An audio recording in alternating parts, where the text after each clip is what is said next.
मैं अपने कस्बा विधानसभा के तमाम लोगों से मुअद्दबाना दरखास्त करना चाहूँगा। आपने कई सालों से एक ही एमएलए को देखा है और वो आपके बीच क्या अच्छा किए क्या बुरा किए वो सब आपको मालूम है।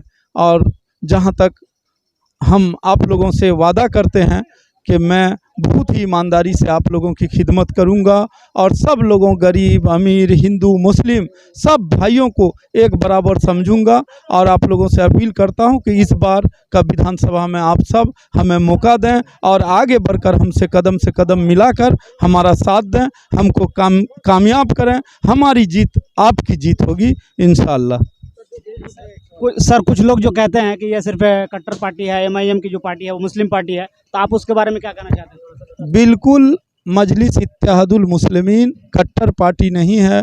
हमारे बैरिस्टर जनाब असदुद्दीन साहब जब भी बात करते हैं गरीबों की हित की बात करते हैं, न कि मुसलमानों की हित की बात करते हैं। जब भी मुसलमान का नाम लेते हैं उसके साथ दलित, पिछड़ों, वैसे गरीब हिंदुओं सबके हक की लड़ाई लड़ते हैं। कुछ महागठबंधन के लोगों ने बदनाम करने का साजिश किया है, जो 20 साल में मुसलमानों के वोट को ठगने का काम किया है और मुसलमानों के हित में कोई काम नहीं किया है। वैसे लोग अब बदनाम करने का काम कर रहे हैं।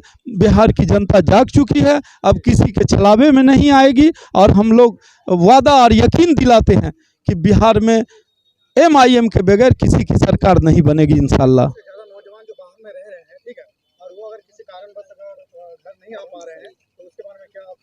ये पलायन, बेरोजगारी ऐसा है कि हमारे कोई भाई दिल्ली में रहते हैं, यहाँ काम नहीं मिल पाता है, बेरोजगार हैं। रात में खबर जाता है कि मेरी माँ मर गई है, मिट्टी नहीं दे पाते हैं। सीमांचल की जनता जाग चुकी है। अब वैसे लोगों से परहेज करेगी जो पलायन को नहीं रोकना चाहते, जो इस इलाके में फैक्ट्री नहीं खोलना चाह रहे हैं। वैसे लोगों से, वैसे महागठबंधन की सरकार से लोग दूरी बनाएंगे और सीमांचल के सभी सीटों को हम लोग इंशाअल्लाह, ये गरीब, दलितों, पिछड़ों की पार्टी इस बार इस सीट को जीतेगी और बिहार में जिसकी भी सरकार होगी वो हमारे बगैर नहीं होगी। और हम जो बिहार से बाहर जो हमारे युवा साथी काम कर रहे हैं या बूढ़ा बुजुर्ग माता बहनें काम कर रही हैं, उनसे आग्रह करेंगे कि ये अपनी वोट की ताकत को समझते हुए और अपना कीमती समय निकालकर जो 11 तारीख को सीमांचल के इलाके में मतदान है उसमें आकर अपना हिस्सेदारी तय करेंगे और अच्छे लोगों को जिताने के में मदद करेंगे। सर, टिकट का कुछ फैसला हुआ सर? उसके बारे में थोड़ा बोल दीजिए, लोगों को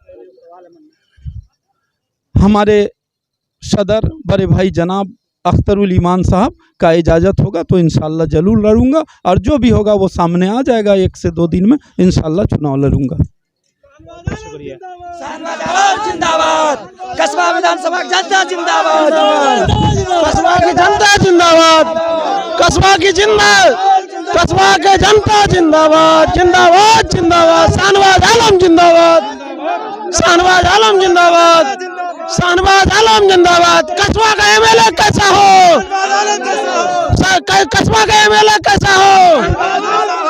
शाहनवाज आलम जिंदाबाद, एमआईएम पार्टी जिंदाबाद, एमआईएम पार्टी जिंदाबाद, गरीबों का पार्टी जिंदाबाद, कस्बा की जनता जिंदाबाद।